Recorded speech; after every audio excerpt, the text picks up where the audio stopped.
One of the core beliefs of Taoism is the belief in cultivation, as we introduced in the previous video. But what exactly is Taoist cultivation?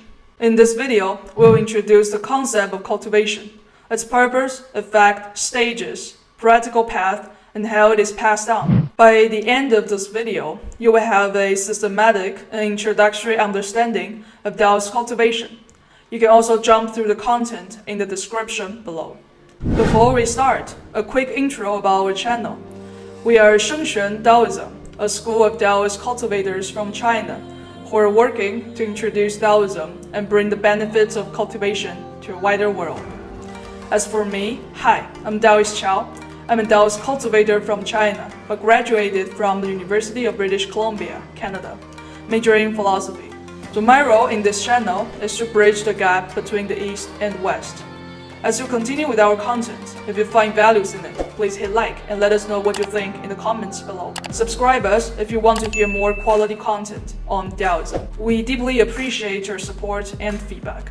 Alright, let's get started.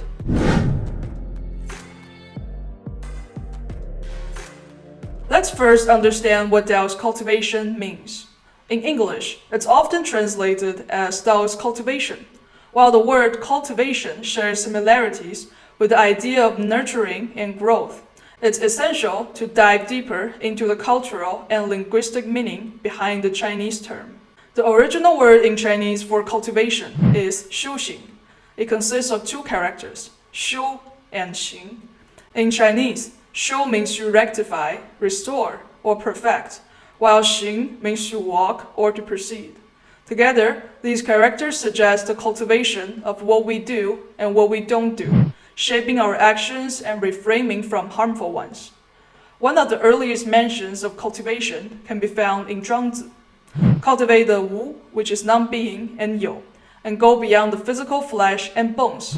This refers to transcending the limits of physical form, cultivating the dual mystery of being and non-being to elevate life itself. This concept of being and non-being was explored in our previous video, What is Taoism Belief? Feel free to check that for more information. Another expression for cultivation is 修真, where 修 is short for 修行, and 真 means truth or realness. So together, 修真 is cultivating truth. In Taoism, those who achieve a high level of cultivation are called 真人, which means true people or human. For example, Zhuangzi mentioned, the true people breathe through their heels. Huangdi Neijing, or the Yellow Emperor's Inner Classics, also talks about the ancient true people who mastered the Tao. The truth in this Taoist context does not mean representing reality, but rather a special state of existence that transcends reality. In Taoism, the belief is that the world or the reality we interact with every day, from the perspective of Tao, is unreal. Only by cultivating the Tao can one reach the true state. Therefore, cultivation is also about realizing this true self, hence the term 修真, or cultivating the truth. 修行 is also referred to as 修仙, where 修 again is cultivating, and 仙 is the Taoist immortals. Together, it means cultivating to become an immortal. In English, the word immortal often evokes images of someone who never dies. However, in Taoism, immortality isn't just about longevity, but represents a profound transformation of life itself, a state beyond the laws of nature. As Zhuangzi once wrote, one may live 1,000 years, tired of the world, and ascend to the immortality.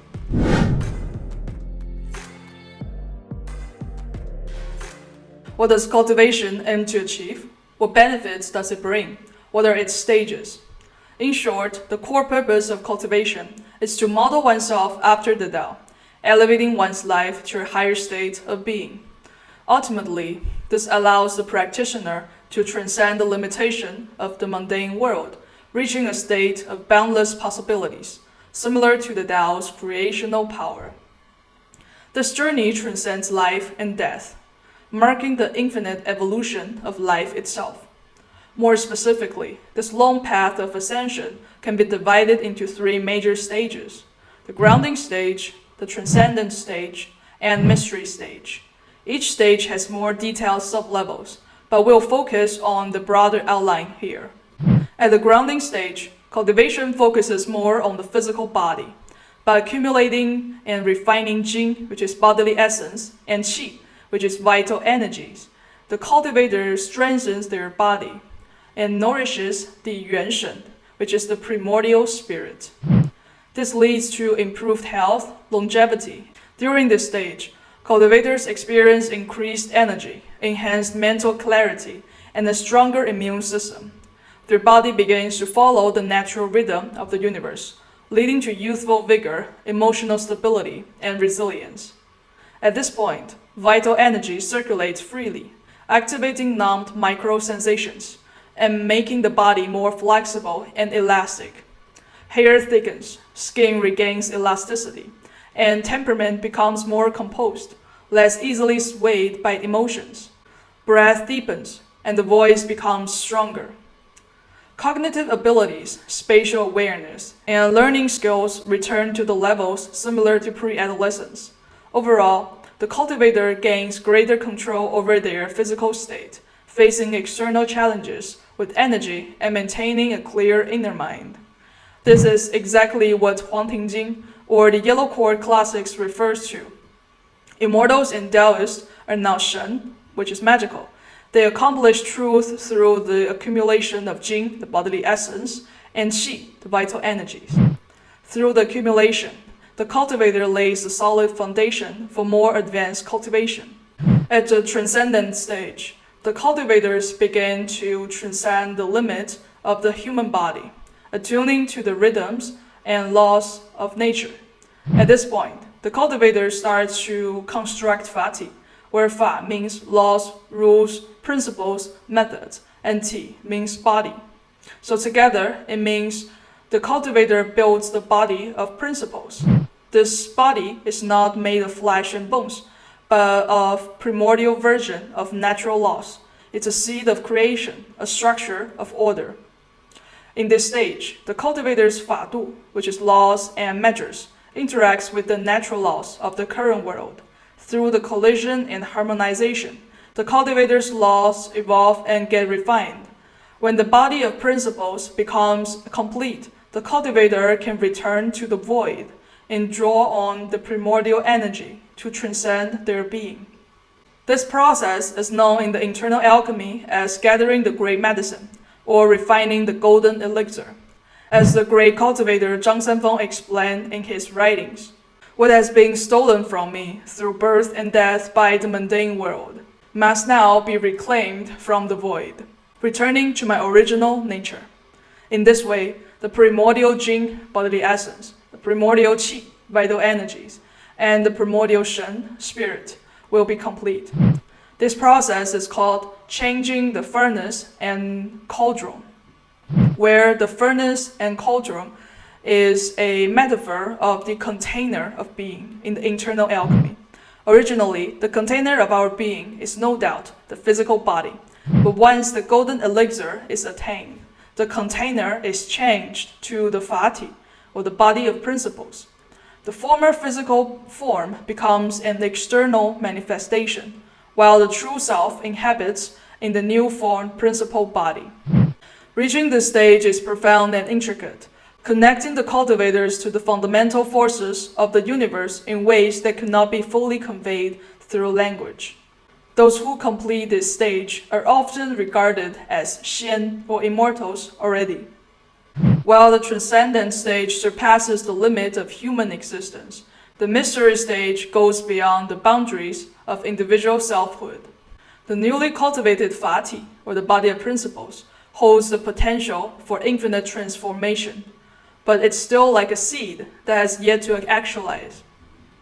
The focus of the Mystery Stage is to move from one to multitude, much like the Tao itself, which created and evolved the universe from a single original point. The more actual the multitude is manifested, the more solid the cultivator's principles will be. They begin by manifesting what is known as Lineage, or the spiritual realm, a world created through beliefs and mental powers that influences our world on the level of information and perception. Things related to changing luck, like family sacrificial, feng shui, and deities all gain their effects through this realm of the world. Later, if the cultivator can improve, they move on to create a dongfu, known as grotto mansion, which engage the material world but possess banded physical laws. In ancient record, such grotto mansion were described as spaces that appeared small from the outside but reveal vast space once entered. This is why they're called grotto mansion, meaning a cave that opens into a mansion-like semi-independent space. The highest level of manifestation is the creation of Dongtian, known as grotto heaven. This is the realm of the Shen in traditional records. It's a fully functioning world governed by its own set of laws, separate from but connected to our reality. Legendary abilities like shrinking the space, flying through clouds, or reviving the dead, according to the ancient records, are all manifestations of this level of cultivation. At this stage, the cultivator becomes their own universe, capable of traveling across the infinity of the Tao. This is why Yin Fu Jing, or the Yellow Emperor's Hidden Talisman Classic, says, "The universe lies in the hands, all changes in the world form the body." These ancient wonders, because of the transformation in space-time and manifested laws, are no longer as visible in modern times. That's why we strive to introduce cultivation and remind the world again of the infinite power hidden within everyone's honest being. As long as more people discover and cultivate their existence and gain real improvements, the manifested laws in the world will link to the path of possibilities again.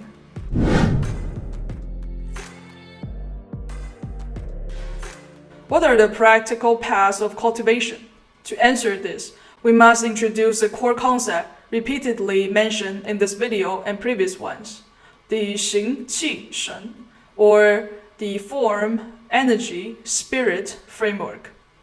Xing, or body or form, refers to the tangible, physical aspects of reality. Anything with form or substance. This includes the body, the limbs, the organs.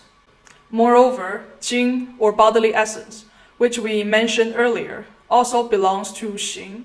This is the vital matter that supports the well-being of the body. Qi, or energy, represents a state between the tangible and intangible, such as breath, energy, and information. When it comes to human body, sensations and information are also part of the aspects of Qi.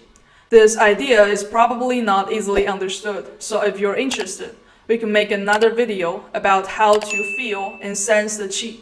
Let us know in the comments below.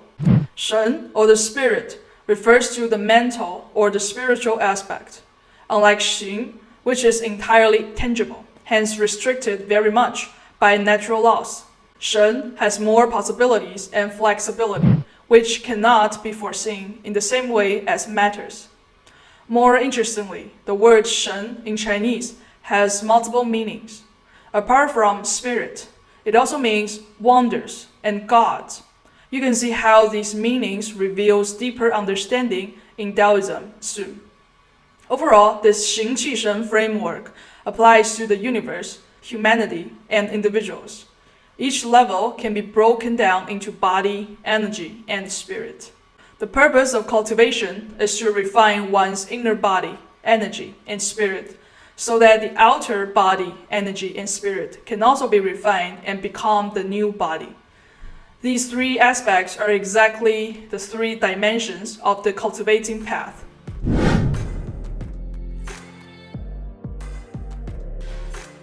The various historical methods of Taoist cultivation can be summarized as a combination of three approaches within the framework of Xing-Qi-Shen, or form, energy, and spirit.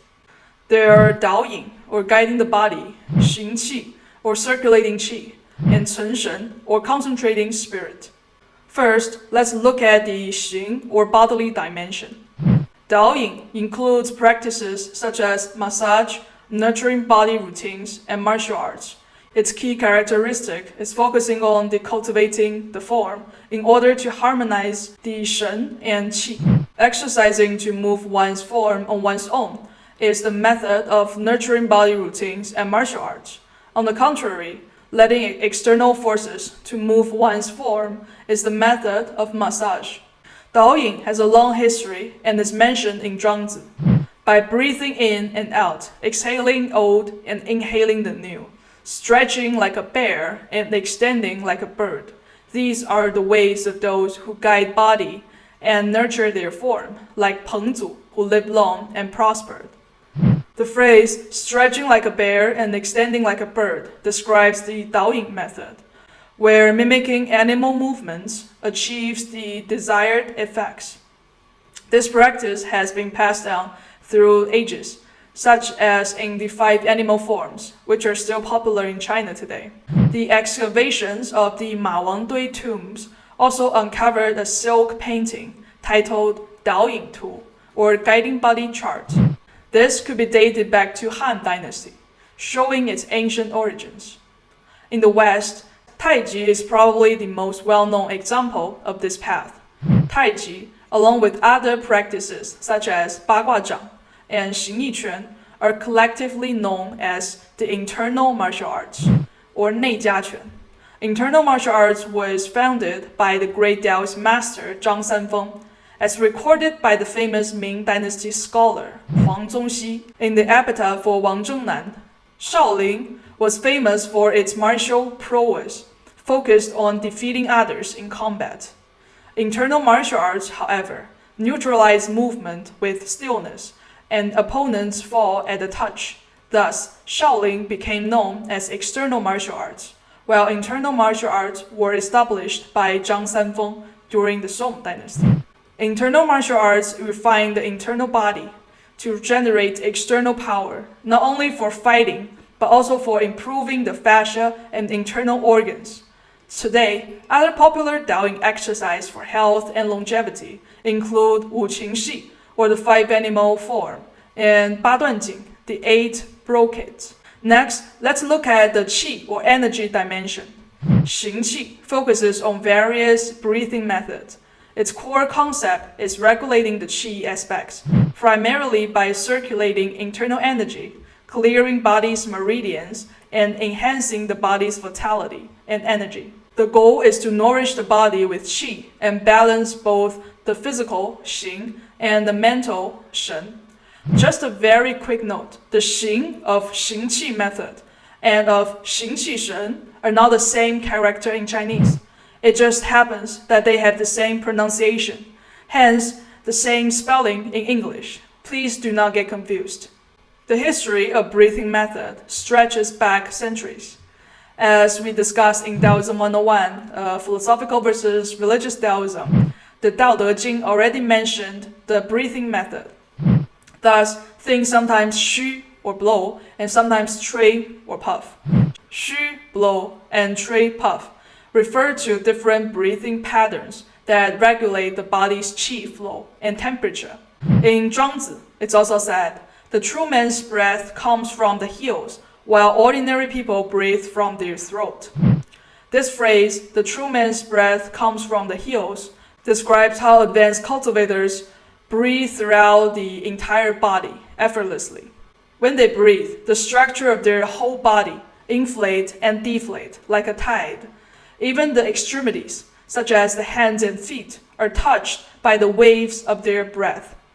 Additionally, the famous Warring States artifact Xing-Qi Jade Pendant inscription also records the Xing-Qi method, further illustrating its long history. Ge Hong, in his Bao Pu Zi, also discusses the effect of Xing-Qi. Xing-Qi can treat 100 diseases, cure plagues, protect from snakes and tigers, stop bleedings, enable walking on waters, prevent hungers and thirst, and extend life. The most essential practice is fatal breathing. Those who achieve fatal breathing no longer breathe through the nose or mouth, as if they're still in the womb. Then the Tao is complete. It's also important to clarify the modern concept Qigong is a relatively recent invention and differs from the traditional Xing-Qi path we discuss here. The term Qigong was coined in 1979 as an attempt to encompass all forms of cultivation methods, including Xing-Qi. However, due to a lack of theoretical and systematic transmission, Qigong has become an inconsistent practice with varying qualities. We won't delve further into that here, but it's essential to recognize the difference. If you're interested in learning more about Qigong, let us know and we can create a detailed video on that topic. Lastly, let's look at the Shen or spirit dimension. Shen includes various methods of visualization, meditation, and concentration. During the pre-Qing era, people's hearts were not that sophisticated. Hence, Shen methods at the time required a high level of inherent aptitude. The method often started pointing directly to the higher stages. In the Tao Te Ching, it said, "Carry the soul and embrace the one. Can one stay not parting?" Zhuangzi also discussed the fasting of the mind. Make your will one. Do not listen with your ears, but with your heart. Do not listen with your heart, but with your qi. Listening stops with the ears. The heart stops with talisman. Qi is empty and awaits things. The Tao gathers in emptiness. This emptiness is the fasting of the mind. These techniques demand extraordinary natural talent, aiming at fa du, or laws and measures, directly, something not easily achieved by the average person. Hence, later, during the Wei Jing period, more accessible methods were developed, especially in the Shangqing sect. Instead of focusing directly on the one, they practice concentrating on hundreds of Shen or gods in body, which collectively are the multitude evolved by the one. After refining these gods, they would return to the one. The Shangqing classic, Huang Ting Jing, or the yellow cord inner scripture, describes the gods in every organs and points of the body.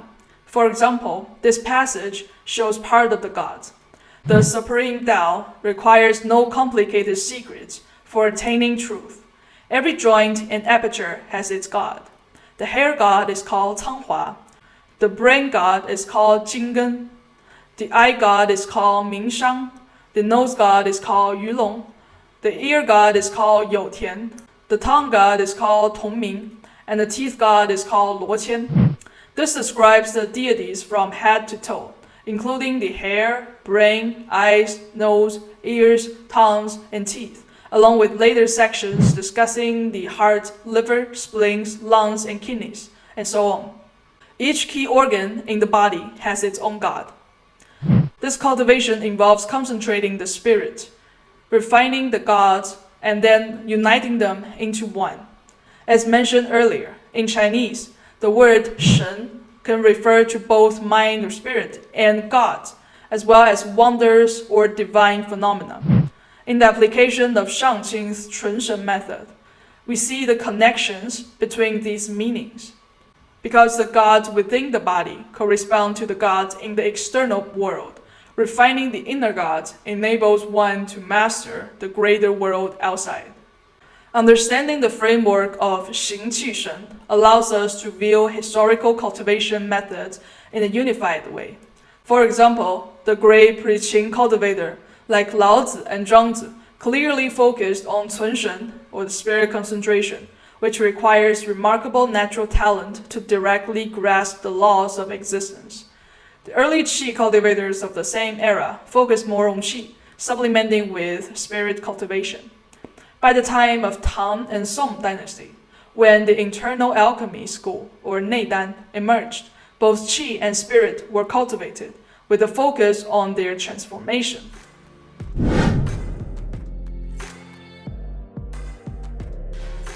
Finally, it's important to understand how Taoist cultivation has been passed down.